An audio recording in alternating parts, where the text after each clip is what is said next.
السلام علیکم ورحمۃ اللہ وبرکاتہ۔ الحمد للہ رب العالمین والعاقبۃ للمتقین والصلاۃ والسلام علی رسولہ الکریم، اما بعد فاعوذ باللہ من الشیطان الرجیم، بسم اللہ الرحمن الرحیم۔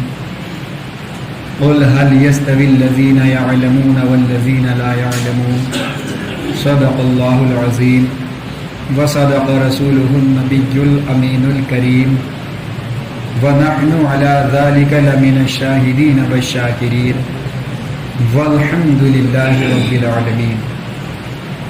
بگرداب بلا افتادہ کشتی، ضعیفانہ شکستارہ تو پشتی، بحق خواجہ عثمان ہارون، مدد کن یا معین الدین چشتی، مدد کن یا معین الدین چشتی، مدد کن یا معین الدین چشتی۔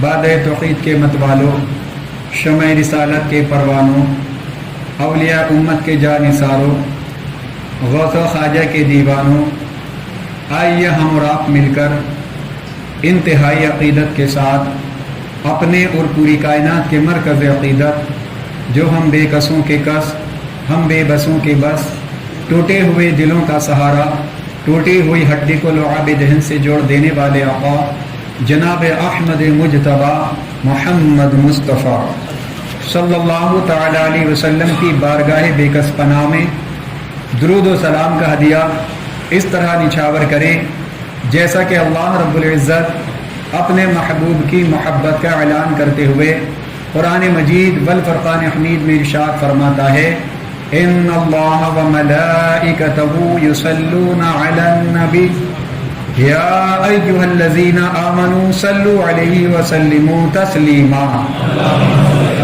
اللہم صل علی سیدنا شفیعنا نبینا مولانا محمد مبارک وسلم، صلوا علیہ صلاۃ و سلاما علیک یا رسول اللہ، صلاۃ و سلاما علیک یا حبیب اللہ صلی اللہ تعالی علیہ وسلم۔ برادران اسلام، اللہ تبارک و تعالیٰ کا لاکھ لاکھ شکر، کروڑ کروڑ احسان ہے کہ اس نے پھر ہم کو ایک بار یہ جمعہ کا مبارک دن عطا فرمایا اور اپنی بارگاہ میں سجدہ ریز ہونے کا موقع عنایت فرمایا۔ بے شمار حمد ہے اس رب تبارک و تعالیٰ کے لیے جس نے ساری کائنات کو لفظ کن سے وجود ملایا، اور بے شمار درود حضور احمد مجتبی محمد مصطفیٰ صلی اللہ تعالی وسلم کی ذات پر جو محبوب رب العالمین ہے، ہم بیماروں کے طبیب، بے کسوں کے کس، بے بسوں کے بس، حضور احمد مجتبی محمد مصطفیٰ صلی اللہ تعالی علیہ وسلم۔ برادران اسلام، کی محمد سے وفا تو نے تو ہم تیرے ہیں، کی محمد سے وفا تو نے تو ہم تیرے ہیں، یہ جہاں چیز ہے کیا لوح و قلم تیرے ہیں، یہ جہاں چیز ہے کیا لوح و قلم تیرے ہیں۔ اور زمین پر ایک ہی عورت دکھائی دیتی ہے، زمین پر ایک ہی عورت دکھائی دیتی ہے، صرف ماں کی محبت دکھائی دیتی ہے۔ اے ماں تیرے چہرے کی جھریوں کی قسم، اے ماں تیرے چہرے کی جھریوں کی قسم، ہر ایک لکیر میں جنت دکھائی دیتی ہے۔ برادران اسلام، خطبہ مسنونہ کے بعد میں نے قرآن مجید والفرقان حمید کی آیت کی تلاوت کیا۔ پروردگار عالم اس کے متعلق مجھے حق کہنے اور آپ تمامی حضرات کو حق سن کر اس پر عمل کرنے اور اسے عام کرنے کی توفیق عطا فرمائے۔ برادران اسلام، آپ گزشتہ جمعہ سے اب تک علم کے تعلق سے گفتگو سماعت فرما رہے ہیں۔ علم کی اہمیت، علم کی فضیلت۔ اب اس کے اندر جو علم ہے وہ صرف دین کا علم نہیں ہے۔ ایک بھائی نے مجھ سے اعتراض کیا، حضرت آپ تو صرف دین کی بات بتا رہے ہیں، ہم نے جو ماسٹری پڑھی ہے یا ہم نے جو ڈاکٹر بن گئے یا اوروں نے بھی بہت سارے علم حاصل کر لیے تو کیا وہ بیوقوف ہے؟ لیکن نہیں، میرا مقصد یہ نہیں، میں نے کہیں بھی نہیں بولا کہ ماسٹر نے بیکار کرا علم حاصل کر کے، ڈاکٹر نے کام بیکار کرا علم حاصل کرے. میں نے تو صرف علم دین کی فضیلت اور اس کی اہمیت بیان کی تھی. تو علم دین کے ساتھ ساتھ ہمیں دنیاوی علم کی بھی ضرورت ہے، کیونکہ اگر ہمیں یہاں سے جانا پڑے گا، مان لیجیے یہاں سے ہمیں بھیلواڑا جانا پڑے تو ایک ڈرائیور کا سہارا لینا پڑے گا. گاڑی چلانا بھی ایک علم سے کم تھوڑی ہے. جس نے کبھی سائیکل نہیں چلائی ہو اگر وہ کار پہ بیٹھ جائے تو کار ہمارا کیا حال ہوگا خود جانتے ہیں. اللہ تبارک و تعالیٰ اگر شرف عطا فرمائے، اس سے آگے اگر ہمیں سفر کرنا پڑے، اگر ہمیں حج کا موقع اللہ تبارک و تعالیٰ عنایت کرے، اگر پلین میں ہم کو بیٹھنا پڑ جائے تو کیا ہم ہی پلین اڑا کر لے جائیں گے؟ نہیں، بلکہ وہاں بھی ہم کو پائلٹ کا سہارا لینا پڑے گا، اور اس کے لیے بھی اس کے اندر مہارت حاصل کرنے والا شخص جو ٹرینڈ ہو. یہ نہیں کہ صرف پلین اڑانے کے اس نے کورس کر لیا اور اڑا کر لے جائے گا، نہیں تو پتہ نہیں پلین کا اور ہمارا کیا بنے گا. جو پلین کی اچھی طرح سے تعلیم حاصل کرنے کے بعد، اس کا ایگزام اور اس کی کسوٹی سے کھرا اترنے کے بعد جس کو گورنمنٹ وہاں کی الاؤ کرتی ہے اور جس کو یہ کرتی کہ ہاں یہ بندہ ٹرینڈ ہے، وہی پائلٹ بنتا ہے اور وہی پلین اڑایا کرتا ہے. تو ہمیں دین کی تو ضرورت ہے، اس کے ساتھ ساتھ دنیاوی علم و فنون کی بھی ضرورت ہے. کیونکہ اگر ہمیں دنیاوی کسی کام کی ضرورت پڑ گئی، مان لیجیے ہم پر کسی نے کوئی کیس کر دیا، تو ہمیں وکیل کا سہارا لینا پڑے گا، کورٹ جانا پڑے گا. جب کورٹ میں اگر وکیل نہیں ہوں گے، تعلیم حاصل نہیں کیے ہوں گے، تو پھر کیس کون لڑے گا؟ پھر لوگوں کے فائدے کیسے ہوں گے؟ لوگوں کے فیصلے کیسے ہوں گے؟ مسلمانوں، اس لیے ہمیں وکیل کا سہارا لینا بھی پڑے گا. اور وکیل کوئی ایسے ویسے نہیں بن جاتا، وکیل بہت محنت کرنے کے بعد بنتا ہے. مسلمانوں، اسی طرح ہمیں اگر کسی اور چیز کا سہارا لینا پڑ جائے، مسلمانوں ڈاکٹر کا سہارا لینا پڑ جائے، ہم بیمار ہو جائیں تو ڈاکٹر کا سہارا لینا پڑے گا.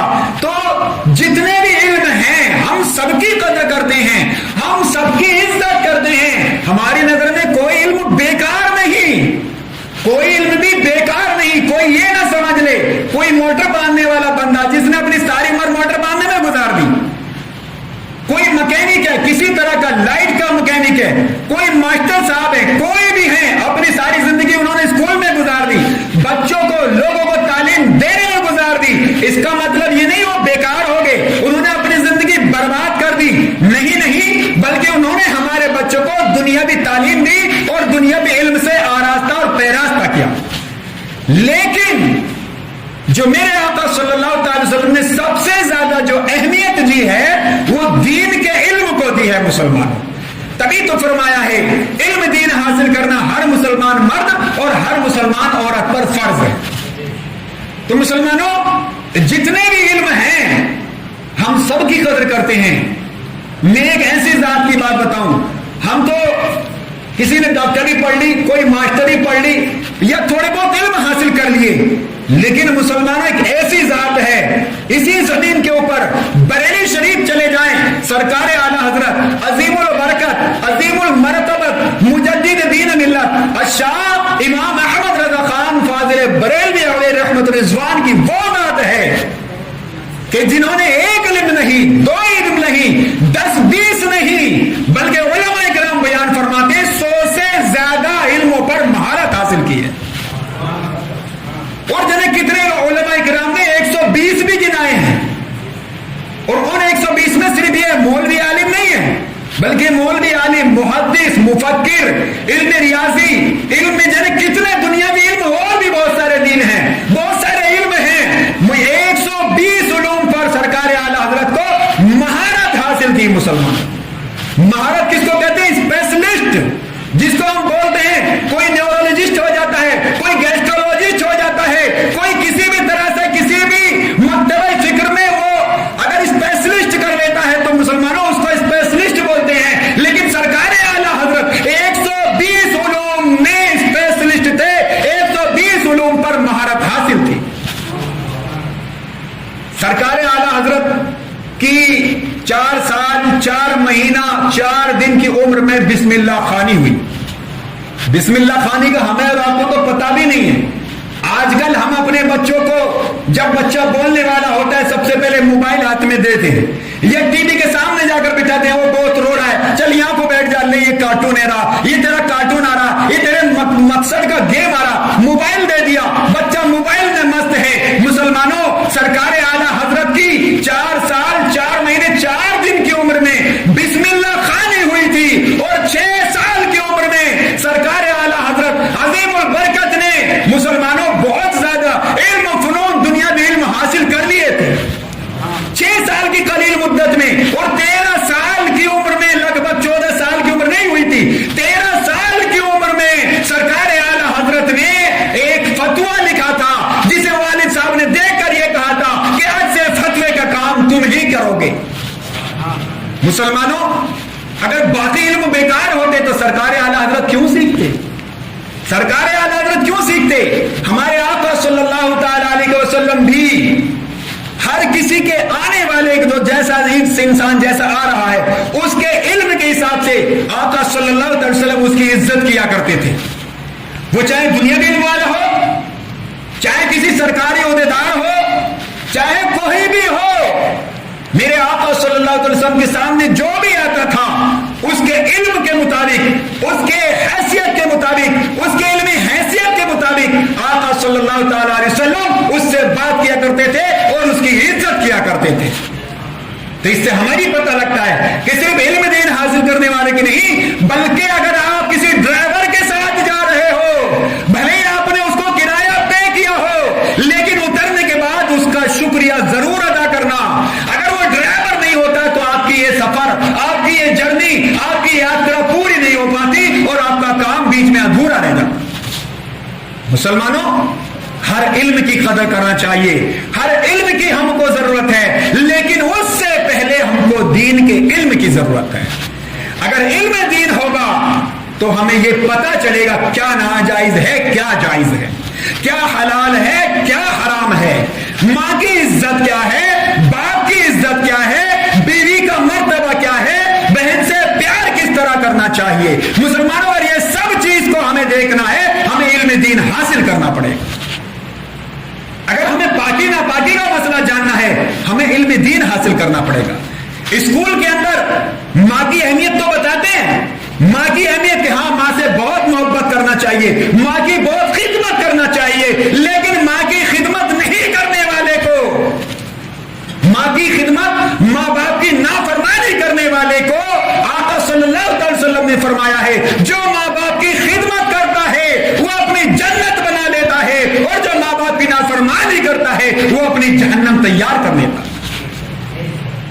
یہ ذہن ہمیں اسکولوں میں، کالجوں میں، دینی پڑھائی میں، یہ ڈاکٹری، انجینئرنگ، ماسٹری میں نہیں ملتا۔ اگر یہ ذہن ہم کو ملتا ہے وہ دین کی تعلیم میں ملتا ہے۔ حلال حرام، کس کا کیا عہدہ ہے، کس کا کیا مرتبہ ہے، یہ سب کچھ ہمیں کس سے ملے گا؟ ہمیں علم دین سے ملے گا۔ ہمارے اوپر عبادت کیا کیا ہے، ہمیں کیا کیا کرنا چاہیے جس سے اللہ پاک راضی ہو، علم ہم کو کیسے حاصل کرنا چاہیے، ہم کو عبادت کیسے کرنا چاہیے، کون سی عبادت ہے جو ہم پہ فرض ہے، یہ مسلمانوں میں علم دین سے پتہ چلے گا۔ تو آقا صلی اللہ تعالی وسلم نے ہر علم کے لیے بتایا، جو بھی علم دنیا کے اندر ہے اگر تم کوشش کرنا چاہتے ہو جتنا علم حاصل کرو کم ہے، لیکن سب سے پہلے تمہارے اندر دین کی تعلیم ہونا چاہیے۔ مسلمانوں، اور تو بہت تعلیم کی تو بہت بات ہی کیا ہے، قرآن کی تو بہت اعلیٰ مرتبہ بات ایک یاد آ گئی ہے تو میں آپ کو بتا دیتا ہوں۔ مسلمانوں، غور سے سننے کی بات ہے، ویسے تو بہت مشہور بات ہے، لیکن جب بھی آپ سنیں گے غور سے سنیں، کیا پتا کب آپ کے دل کی دنیا بدل جائے۔